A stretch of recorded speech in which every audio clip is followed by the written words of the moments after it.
हे friends, मैं हूं आपकी दोस्त नेहा और लेकर आई हूं आपके लिए फिर से एक न्यू वीडियो। आज की इस वीडियो में हम बात करेंगे बीएड नोट्स की। जो हमारा चैप्टर चल रहा था समाज का अर्थ, तो उसी चैप्टर की आज हम सेकंड वीडियो करने वाले हैं। फर्स्ट वीडियो का जो मैंने अभी अपलोड करी थी वो आपको वीडियो के डिस्क्रिप्शन बॉक्स में उसका लिंक मिलेगा या आई बटन में भी उसका लिंक मिलेगा, आप जाकर देख सकते हैं। तो आज की इस वीडियो में हम करने वाले हैं शिक्षा का समाज पर प्रभाव। क्या शिक्षा का समाज पर क्या प्रभाव पड़ता है, ठीक है। तो जो लोग भी अभी वीडियो फर्स्ट टाइम देख रहे हैं, welcome to my YouTube channel sociology notes, जहाँ पर आपको मिलती हैं बीएड नोट्स से रिलेटेड प्रॉपर वीडियोज़ और सोशलॉजी नोट्स से रिलेटेड प्रॉपर वीडियोज़। और जितने भी वीडियोज़ हैं सभी की प्लेलिस्ट बनी हुई है, वो जाकर आप मेरे चैनल पर देख सकते हैं। आपको सारी वीडियोज़ मिलेंगी। यहाँ पर आपको प्रॉपर नोट्स की वीडियोज़ मिलती हैं जो आपको हेल्प करती हैं आपकी स्टडी में, आपके नोट्स बनाने में। तो चैनल पर विज़िट किया है तो वीडियो को लास्ट तक जरूर देखिएगा और चैनल को सब्सक्राइब करके जाइएगा ताकि आपको नेक्स्ट वीडियो का नोटिफिकेशन मिल जाए जब भी मैं वीडियो डालूं। तो चलिए स्टार्ट करते हैं अपनी आज की वीडियो, तो जो कि है शिक्षा का समाज पर प्रभाव। तो आपको क्या लगता है कि शिक्षा का समाज पर क्या प्रभाव पड़ता है? आप अपने अकॉर्डिंग क्या बताना चाहेंगे? तो देखिए, शिक्षा द्वारा समाज की भौगोलिक स्थितियों पर नियंत्रण। शिक्षा लोगों को शिक्षित करती है कि भौगोलिक परिस्थितियों से कैसे निपटा जाए। जैसे स्कूल कॉलेज में बच्चों को बताया जाता है कि कैसे इन विपत्तियों से निपटें, उसमें कैसे रहें। मौसम विभाग द्वारा पहले से ही प्राकृतिक आपदाओं की सूचना दे दी जाती है, ठीक है। तो किस वजह से हो रहा है ये सब? शिक्षा की वजह से, है ना। सामाजिक विरासत का संरक्षण क्या होता है? हम किसी चीज़ को जो कि विलुप्त हो रही है या ख़त्म हो रही है, जो बहुत ही इम्पोर्टेंट है, उन सब चीज़ों का संरक्षण करके रखा जाता है।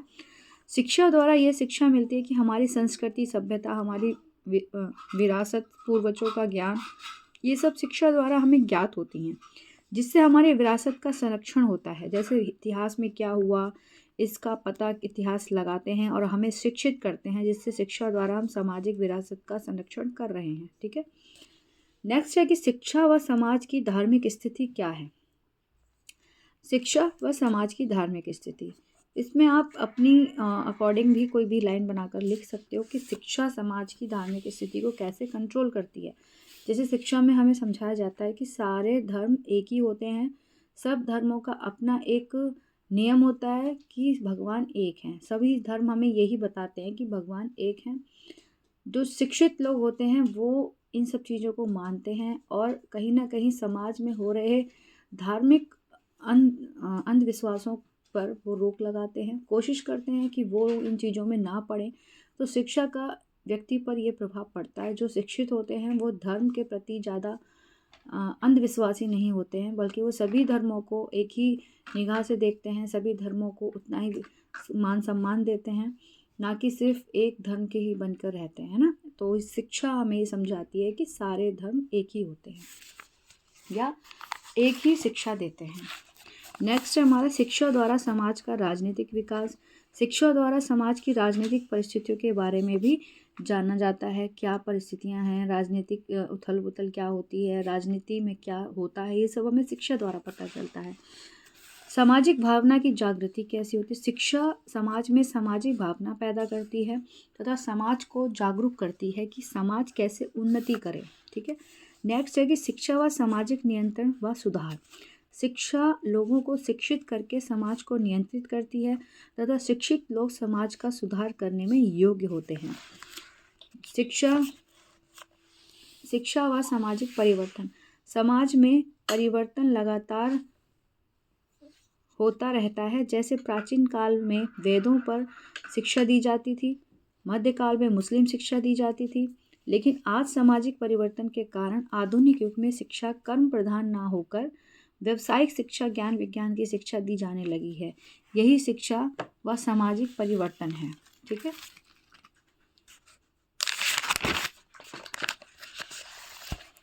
नेक्स्ट है हमारा शिक्षा के प्रति समाज के कर्तव्य।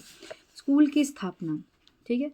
स्कूलों की स्थापना करना, समाज द्वारा स्कूलों की स्थापना की जाए, यह शिक्षा की व्यवस्था करना, ठीक है। व्यावसायिक शिक्षा की व्यवस्था। समाज तभी उन्नति कर सकता है जब समाज में शिक्षा, व्यावसायिक शिक्षा दी जाए, नई तकनीकी की शिक्षा दी जाए, नए नए शोध हों, नई नई खोजें हों। पुस्तकालयों की स्थापना, समाज अपने नगरों में पुस्तकालयों की स्थापना करे जिसमें हर धर्म हर विषय की पुस्तकें रहें जो लोगों को पढ़ने में मदद करें। व्यायामशालों की स्थापना, व्यायामशालों की स्थापना समाज में की जाए ताकि बालक स्वस्थ रहें, यानी कि एक्सरसाइज जो वगैरह होते हैं जहाँ पर योगा क्लासेस चलाई जाती हैं बच्चों के लिए। और आजकल क्या है, एक रूटीन बन गया है स्कूलों में भी कि पहले मॉर्निंग में बच्चों को एक्सरसाइज कराई जाती है ताकि उनका जो बॉडी है वो वार्म रहे, थोड़े वो खुश रहें। और शारीरिक शिक्षा भी मिले, जैसे स्वस्थ शरीर में स्वस्थ मस्तिष्क विकास करता है। सांस्कृतिक व साहित्य शिक्षा की व्यवस्था, समाज में सांस्कृतिक कार्यक्रम करना चाहिए जिससे लोग बालकों का सांस्कृतिक विकास हो सके। विद्यालयों में कार्यक्रम कराए जाने चाहिए, बालकों को अपने पुराने साहित्य पढ़ाए जाने चाहिए और उनके ऊपर बच्चों को जैसे नाटकीय चीज़ें करवाई जानी चाहिए ताकि बच्चों को पता रहे कि भाई ये सब कौन थे। ठीक है। प्रौढ़ शिक्षा की व्यवस्था, जिनकी शिक्षा किसी कारणवश बीच में छूट जाती है उनके लिए प्रौढ़ शिक्षा की स्थापना कर उन्हें शिक्षित करना चाहिए।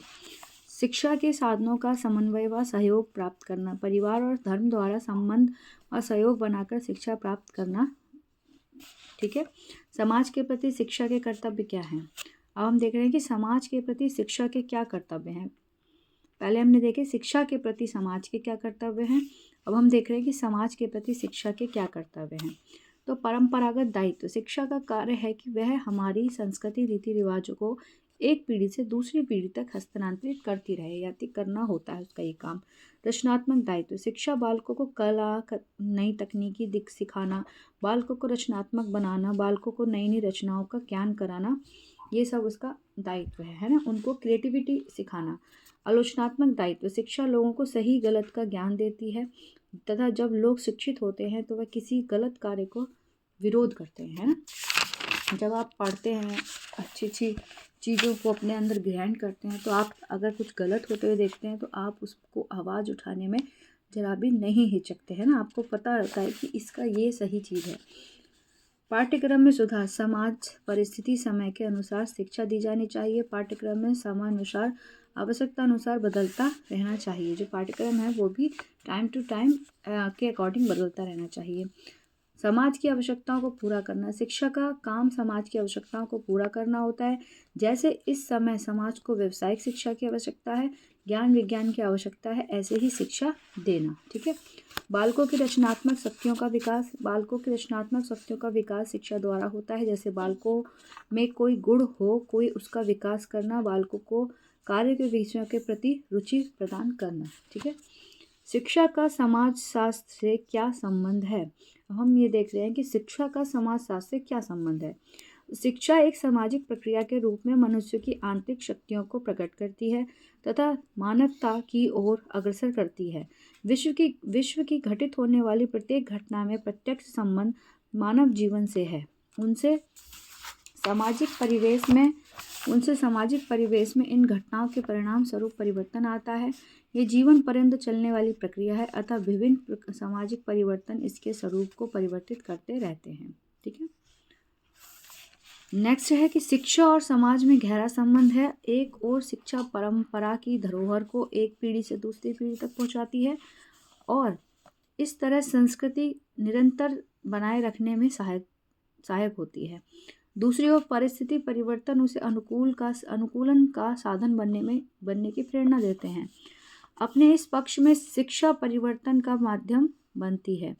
अरुण कुमार शर्मा की उन्होंने बोला है कि शिक्षा का समाज में निम्नलिखित संबंध है।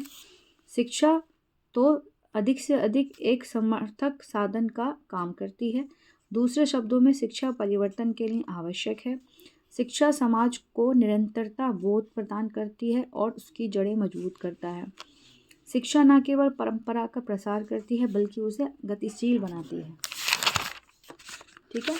नेक्स्ट हम पढ़ रहे हैं शिक्षा के समाजशास्त्र से संबंध की कुछ विशेषताएं। समानता, सहयोग और पारस्परिक संबंध समाज के निर्माण के लिए आवश्यक तत्व हैं जो कि शिक्षा द्वारा संभव हैं। शिक्षा व्यक्तियों को आपस में जोड़ती है और पारस्परिक संबंध का निर्माण करती है, और यह सहयोग और संबंध तभी संभव हो सकते हैं जब व्यक्तियों में समानता हो, और शिक्षा व्यक्तियों को समानता का ज्ञान देती है, और शिक्षा व्यक्तियों में शारीरिक और मानसिक दोनों प्रकार की समानताओं का विकास करती है। सहयोग, समाज के सदस्यों में सहयोग के संबंध पाए जाते हैं। लोगों में सहयोग की भावना होना अति आवश्यक है, और जो कि शिक्षा किसी न किसी रूप में व्यक्तियों की सहयोग की भावना जागृत करने में सहायक होती है। पारस्परिक निर्भरता, व्यक्ति समाज का सदस्य या इकाई होता है और अनेक व्यक्तियों की अनेक आवश्यकताएं होती हैं, और शिक्षा व्यक्तियों में पारस्परिक निर्भरता पैदा करती है।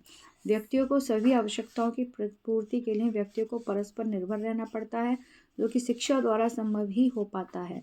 लोग शिक्षित होकर शिक्षित समाज का निर्माण करते हैं तथा एक दूसरे की आवश्यकताओं की पूर्ति करते हैं, जैसे वकील, डॉक्टर, टीचर आदि, है ना। ये सब एक दूसरा सब ये समाज की हेल्प करते हैं। आत्मनिर्भर, शिक्षा समाज को और व्यक्तियों को आत्मनिर्भर बनाती है। आधुनिक युग में समाज और व्यक्तियों को आत्मनिर्भर होना अति आवश्यक है, और शिक्षा मनुष्य में इस गुण का विकास करती है तथा समाज को एक अच्छा नागरिक देती है। ठीक है। समाजशास्त्र का शिक्षा से संबंध, समाजशास्त्र का अर्थ। ठीक है। समाजशास्त्र को सर्वप्रथम अगस्त कॉम्ट ने परिभाषित किया। अगस्त कॉम्ट को समाजशास्त्र के पिता कहा जाता है। समाजशास्त्र दो शब्दों से मिलकर बना है, sociology, socio plus logy. Socio शब्द का लैटिन भाषा के सोशियो शब्द से मिलकर बना है तथा लॉजी शब्द के लोगस शब्द से मिलकर बना है, जिसका अर्थ है सोशो यानी कि समाज, और लैटिन भाषा का लोगस, ग्रीक भाषा का लोगस का अर्थ है विज्ञान शास्त्र, जिसका अर्थ है समाज का विज्ञान या समाजशास्त्र। समाज मानव समूह का एक रूप है। मैकाइवर पेज के अनुसार समाज सामाजिक संबंधों का जाल है। आगमन तथा निम्नकाप के अनुसार समाजशास्त्र सामाजिक जीवन का विज्ञान का अध्ययन है। शैक्षिक समाजशास्त्र, शिक्षा से संबंधित विषयों का अध्ययन किया जाता है। जॉर्ज वेन ने इसका प्रतिपादन किया है। ठीक है। तो अब हम नेक्स्ट वीडियो में पढ़ेंगे कि समाजशास्त्र का शिक्षा में संबंध, कि समाजशास्त्र जो कि यानी कि सोशियोलॉजी है, ये हमारे एजुकेशन से कैसे कनेक्टेड है, इसके बारे में हम नेक्स्ट वीडियो में पढ़ेंगे, क्योंकि जो वीडियो है वो काफ़ी लंबी हो जाएगी। ठीक है। तो इस वीडियो में हम देखेंगे कि समाजशास्त्र यानी कि सोशियोलॉजी की कनेक्शन क्या है एजुकेशन से। ठीक है। तो नेक्स्ट वीडियो को देखना ना भूलें, चैनल को सब्सक्राइब करें, और नेक्स्ट वीडियो में जल्दी लेकर आऊँगी। तब तक के लिए थैंक यू, गुड बाय।